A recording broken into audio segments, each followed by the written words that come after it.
کیا آپ جانتے ہیں جمعے کے دن صرف ایک کلمہ پڑھنے سے آپ کے گناہ معاف ہو سکتے ہیں اور بے شمار نیکیاں ملتی ہیں۔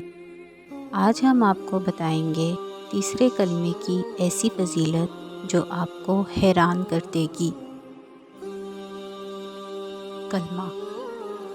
تیسرا کلمہ تمجید۔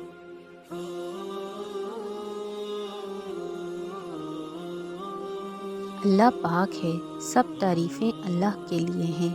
اللہ کے سوا کوئی معبود نہیں۔ اللہ سب سے بڑا ہے اور طاقت و قوت صرف اللہ کے پاس ہے۔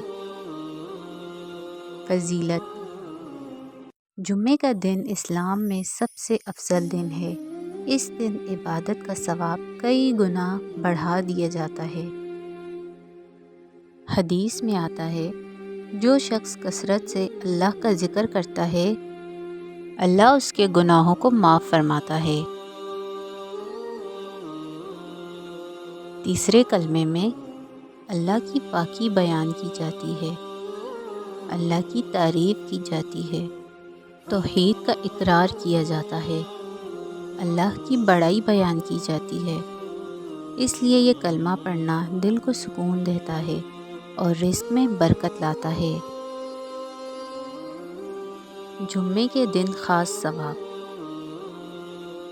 اگر آپ جمعے کے دن یہ کلمہ 100 مرتبہ پڑھ لیں، گناہوں کی معافی، دل کی پریشانی دور، رزق میں اضافہ، اللہ کی خاص رحمت۔ یہ ایک آسان عبادت ہے مگر ثواب بہت بڑا ہے۔ آج ہی سے نیت کریں کہ ہر جمعہ یہ کلمہ ضرور پڑھیں گے اور یہ ویڈیو اپنے دوستوں اور گھر والوں کے ساتھ ضرور شیئر کریں تاکہ وہ بھی اس اجر میں شامل ہو جائیں۔ اللہ ہمیں عمل کی توفیق دے، آمین۔ ویڈیو کو لائک کریں، شیئر کریں اور میرے چینل سکون حرم کو سبسکرائب کریں۔ جزاک اللہ۔